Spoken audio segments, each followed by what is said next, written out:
Bienvenue à ce cours d'art dramatique à distance. Aujourd'hui, inventer un personnage dramatique moyen corporel. Lui, c'est Nicolas Doyon, conseiller pédagogique domaine des arts à la commission scolaire English Montreal. Parfois, il porte des lunettes, des fois, il n'en porte pas. Afin de mieux inventer ton personnage dramatique, tu dois te familiariser avec le langage dramatique, c'est-à-dire mettre des mots sur tes actions. Aujourd'hui, nous allons mettre de l'emphase sur les moyens corporels liés au personnage et à l'action dramatique. Attitude, gestes, mimiques, mouvements et rythme. Un personnage dramatique doit avoir une attitude. Une attitude, c'est une manière de tenir son corps au sens physique et psychologique. L'attitude du personnage demeure constante, peu importe la situation.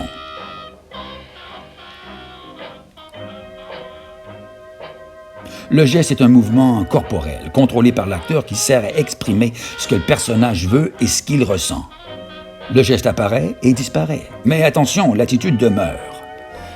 Hé, démontre-nous, va-t'en. Oui, merci.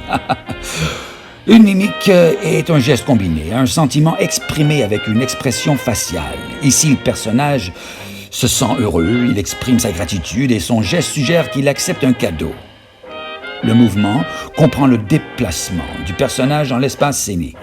Il faut surtout que l'attitude du personnage persiste. J'ai créé un tableau pour t'aider à construire la façon dont tu veux que ton personnage se déplace dans l'espace scénique. Il y a 2 colonnes. Tu dois choisir une caractéristique sur soit le côté gauche ou droite, rapide ou lent. Ensuite, tu répètes le processus entre saccadé ou fluide, et puis léger ou lourd, qui n'a aucun rapport avec la taille ou la masse du personnage ou de l'interprète. Tu dois donc utiliser 3 caractéristiques, mais une seule par rangée. Le mouvement peut aussi inclure une mimique et des gestes.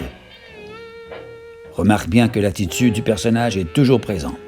Finalement, ton rythme sera constant lorsque tu demeures dans la peau de ton personnage, peu importe le déroulement des événements. Ta tâche de la semaine est d'inventer ton propre personnage et de choisir une attitude, des gestes, des mimiques et un modèle de mouvement. Tu gardes tous ces éléments dans le bon rythme et voilà. À la semaine prochaine.